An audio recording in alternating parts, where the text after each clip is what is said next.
This is the VOA Special English Agriculture Report. George Ballas of Houston, Texas, lived a long life. He was a businessman and property developer, a university lecturer and author, a dancer and dance studio owner whose son Corky and grandson Mark followed in his footsteps into the dance world. And Mr. Ballas was the inventor of the weed eater. The man who found an easier way for people to cut grass and weeds died in Houston on June 25th. He was 85 years old. George Ballas was born in Louisiana. He joined the military at 17. He served in World War II and the Korean War. After the military, he became a dance teacher and executive in the dance school industry.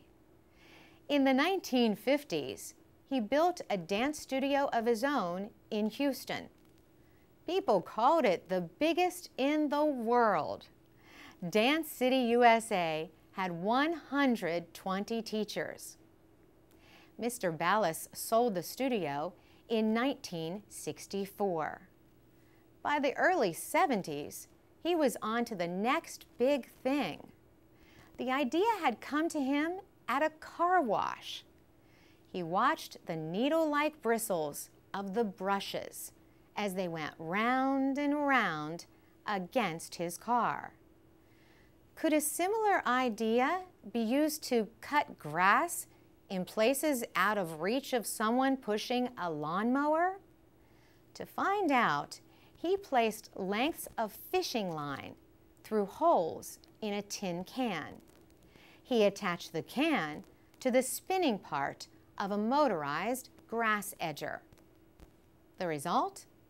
A revolution for millions of people who cut grass for a living or just to keep their neighbors happy.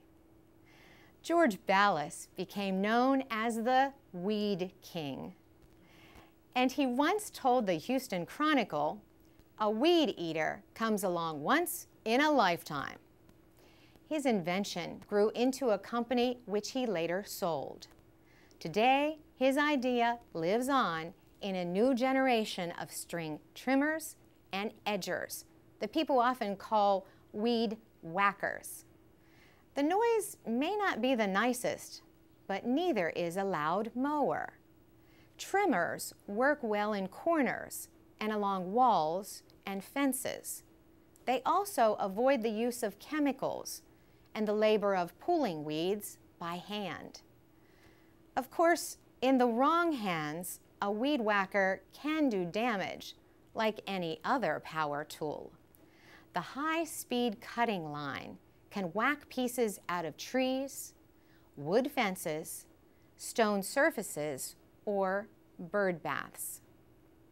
In 1952, George Ballas married Maria Luisa Miralanda, a flamenco dancer and film actress. They were together for 59 years until his death. For VOA Special English, I'm Carolyn Presutti.